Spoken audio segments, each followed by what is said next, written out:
Assalamualaikum warahmatullahi wabarakatuh. Hai teman-teman, perkenalkan nama saya Brian Akbari dengan NIM 05011382126171.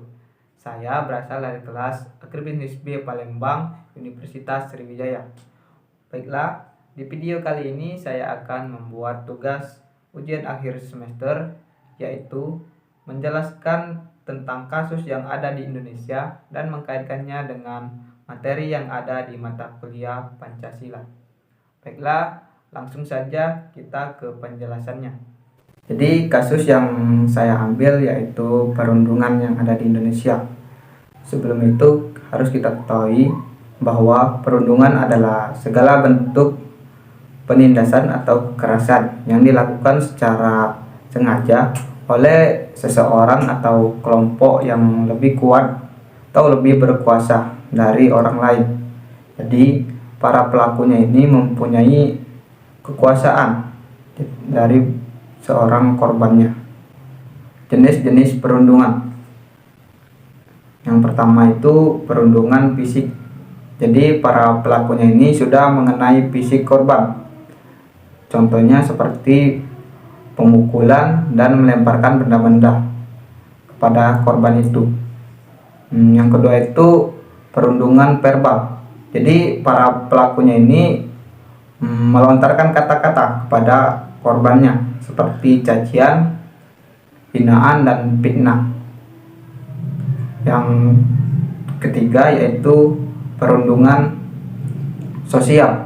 Jadi si korbannya ini seperti dikucilkan. Jadi dia itu merasa sendirian dan kesepian. Yang terakhir yaitu perundungan cyber. Ini para korbannya ini dirundung di dalam sosial media. Di para pelaku ini mengirim seperti kata-kata hinaan dan mengirim foto-foto yang tidak pantas kepada si korbannya. Itulah jenis-jenis perundungan. Adapun contoh-contoh kasusnya sebagai berikut.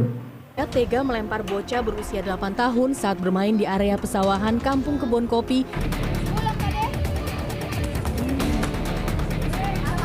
Viral di media sosial, 3 pelaku memukul dan menendang korban yang tak berdaya sambil Aksi perundungan disertai kekerasan fisik yang dialami seorang remaja putri di Padang Sidempuan, Sumatera Utara. Jadi dari kasus ini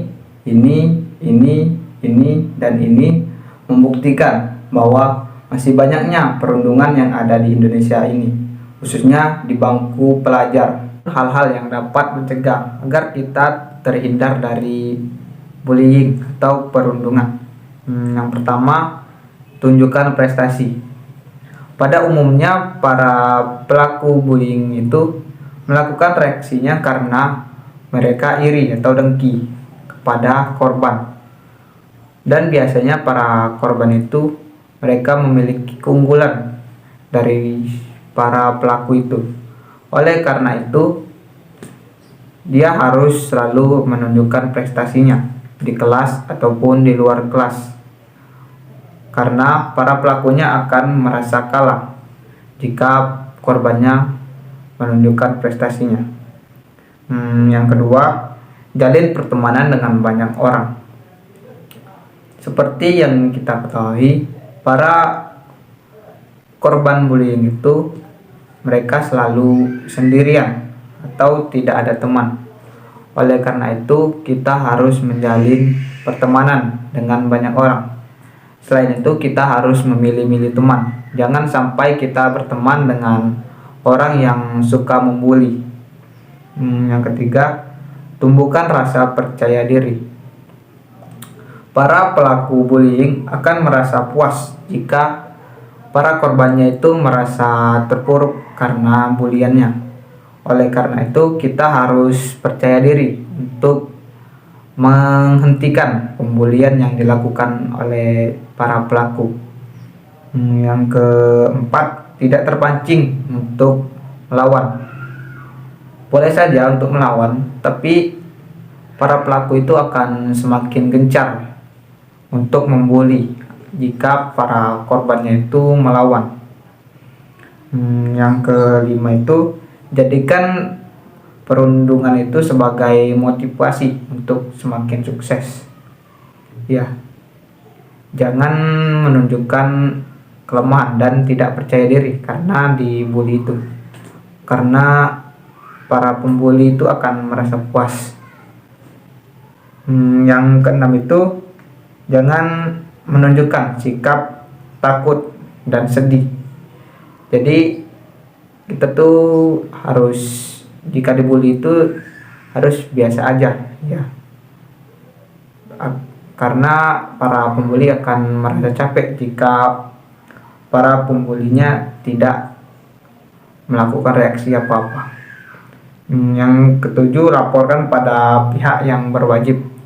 Jika perundungan atau bullying itu sudah di atas kewajaran, jadi lebih baiknya itu sudah dilaporkan kepada pihak berwajib.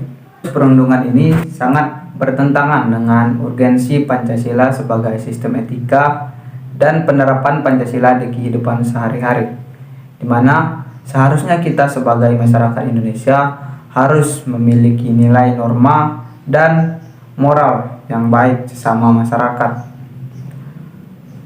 Banyaknya kasus ini menunjukkan bahwa masih banyaknya masyarakat Indonesia yang belum mengimplementasikan nilai-nilai Pancasila di kehidupan sehari-hari dan belum mengerti, bahkan tahu dengan nilai-nilai yang ada di Pancasila.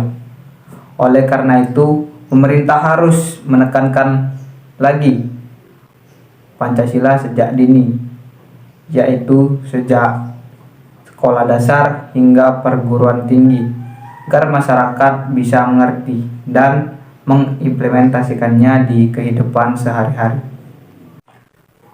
Mungkin itu saja yang dapat saya sampaikan. Lebih kurang saya mohon maaf. Wassalamualaikum warahmatullahi wabarakatuh.